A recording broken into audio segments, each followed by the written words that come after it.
অত্যাচারে এই বাড়িতে আর টিকতে পারছি না, তাই 10টা নয় 5টা নয় একটাই মাত্র ছেলে।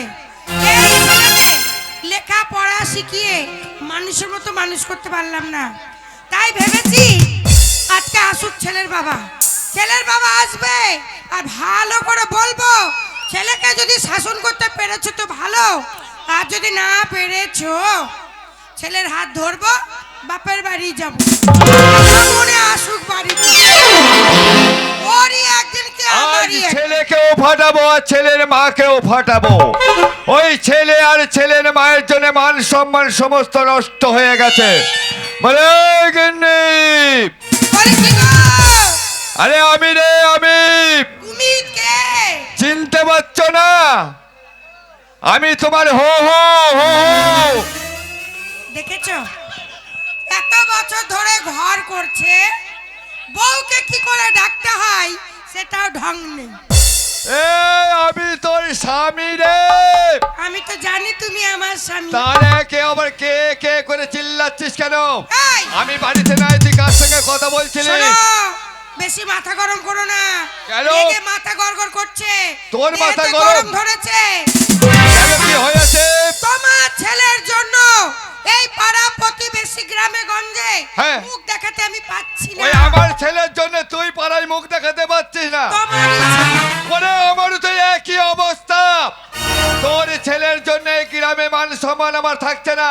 আমি 10খানা গ্রামের মরল, 10খানা গ্রামে বিচার আচার করি, আর ওই ছেলের জন্য আজ কেউ আমাকে মরল বলে মানছে না। মানবে কি করে?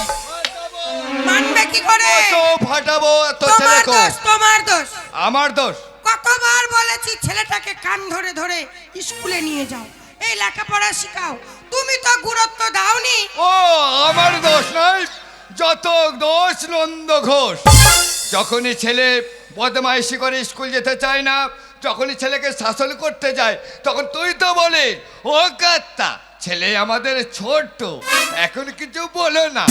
ওর নাস্করা পেয়ে ছেলেটা গোল্লাই গেছে। শোনো, আমি হচ্ছি ছেলের মা।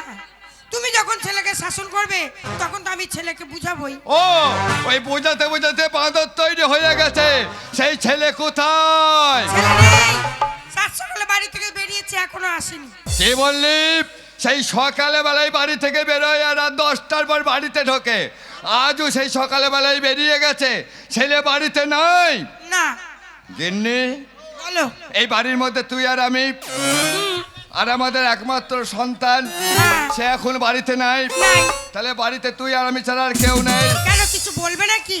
তাই বলছিলাম, কথায় কি বলে, স্বামী স্ত্রী দিয়ে মন তবে হয় কৃষ্ণ দর্শন। ঠিক বলেছো। তাই স্বামী স্ত্রী ঝগড়াঝাটি না করে, সংসারে অশান্তি বাড়তি না করে, আমি একটা কথা বলছিলাম। বলো।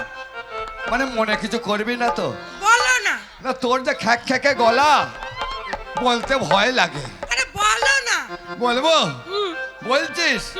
বলছি ধর, ছেলে যখন বাড়িতে নাই, এই মাঘ মাসের শীতের রাত, বাড়িতে কেউ নেই, তাই বলছে একবার হলে হতো না? এই বুড়ো বয়সে রস কত? ওরে, এখন কি রস দেখছিস? 10 বছরে যা রস ছিল, নতুন গ্রামের ছেলেরা সব মুড়ি ভিজিয়ে খেত। আরে নতুন গ্রামের মিষ্টির দোকানটা তো আমার রসেই চলতো। হ্যাঁ। তুমি যেমন পাঠা, হ্যাঁ। তোমার এই রস খেয়ে খেয়ে নতুন গ্রামের ছেলেরা হয়েছে পাঠা। এই, আমারই তো বংশ। এই এই এই শোন, এই জন্যই বলে, আমি ওকে যা বললাম ও উল্টো ধরে নিল। কথাই ওই জন্যই বলে, মেয়ে ছেলে হচ্ছে বাঁকা হারে তৈরি, পুরুষের বাঁ দিকের পাঁজর থেকে মেয়েরা তৈরি, তাই ওরা সমস্ত কথা মেঁকিয়ে মেঁকে চলে। তুমি তাই কথা শোন, এই দোষের সামনে কেউ খারাপ কথা বলে না। এখানে অনেক মা বোন আছে, অনেক দাদা ভাইরা আছে, বাবার তুল্য লোকরা আছে, তাই এদের সামনে কেউ খারাপ কথা বলে না। তুমিই তো বললে। আমি বলি না, আমি কি বললাম জানিস? কি? যে ছেলেটা বাড়িতে নাই, এই শীতের রাতে অনেকদিন আনন্দ ফুর্তি হয় না, তাই তোকে একটা গান করার কথা বললাম। গান শুনবে? না, তুই বলছিস ইন্টিমেন্ট মাদার কে নাকি? শোনো, ছেলে এখন বড় হয়েছে, এই সময় ছেলে যদি এসে কিছু দেখে ফেলে। ওরে এখন দুপুর 12টা বাজছে, তুমি দেখো জানলা দরজাগুলো লাগিয়ে ও রাত 10 টাকায় বাড়ি ঢুকবেই না। জানলা দরজা লাগাও। ঠিক আছে, আমি দরজা জানলা লাগিয়ে দিচ্ছি। তোমাকে চাই আমি আরো কাছে, তোমাকে বলার আর কথাই আছে, আমি আমি বলতে পারি না মুখে তোবা তোবা তাই নাকি? দিলে শরম লাগে বুবুয়া দিলে শরম লাগে বুবুয়া তোমাকে চাই আমি আরো কাছে তোমাকে বলে আরো কথা আছে আমি বলতে পারি না তোবা তোবা দিলে শরম লাগে বুবুয়া দিলে শরম লাগে বুবুয়া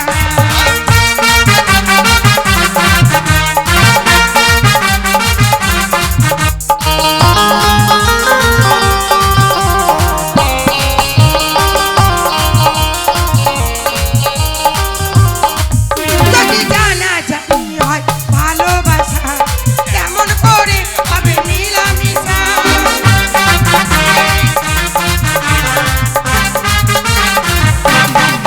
যদি জানা জানি হয় ভালোবাসা কেমন করে হবে মিলামিশা যদি জানা জানি হয় তবে প্রাণে লাগে ভয় যদি জানা জানি হয় তবে প্রাণে লাগে ভয় আমি বলতে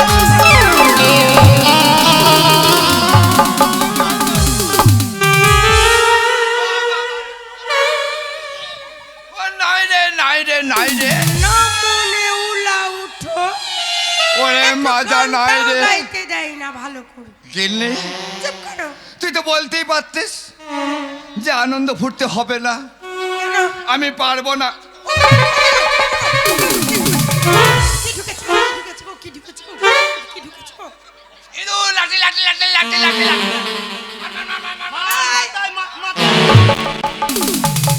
শালার অ্যান্টোনার ভেঙে দে অ্যান্টোনার ভেঙে দে। হ্যাঁ গো কেনে? অত বড় ইঁদুরটাকে ছেড়ে দিলে তুই বিড়ালটাকে খেতে দিস না। কেন না না এন্দুর ধরিনি তো, এন্দুর ধরার নাম করে নিজে যন্ত্র ধরে বেলাইছি। ওরে তুই বিড়ালটাকে খেতে দিস না। না বিড়ালটা খিদের জ্বালা সহ্য করতে না পেরে ইঁদুর ধরে বেড়াচ্ছে, আর আমাদের ঘরে সেই ধেরে ইঁদুরটা আচ্ছা আচ্ছা প্রাণের ভয়ে ছুটে এসে আমার কাঁচার ভেতর ঢুকে পড়েছে। তুমি দূরে গেলে ধরেছিলাম। আমায় বড় জ্বালা কাছে এসে করবে কি খেলা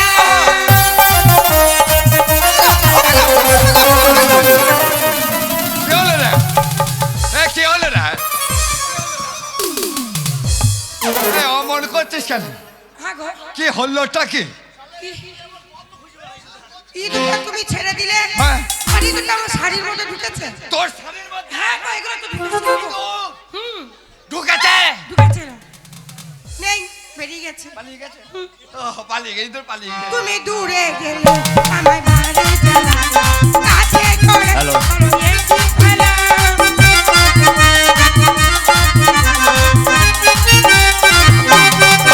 তুমি দূরে গেলে আমায় বাড়ি জ্বালা কাছে এসে করবে কি খেলা যদি ভালোবাসি হয় তবে প্রাণে লাগে ভাই যদি জানা জানি হয় তবে প্রাণে লাগে ভয় আমি বলতে পারি না মুখে তো বান্ধব আয়! আগুন! আগুন! কেন লোক ছুটেছো? আগুন লেগেছে! বাঁচাও! বাঁচাও!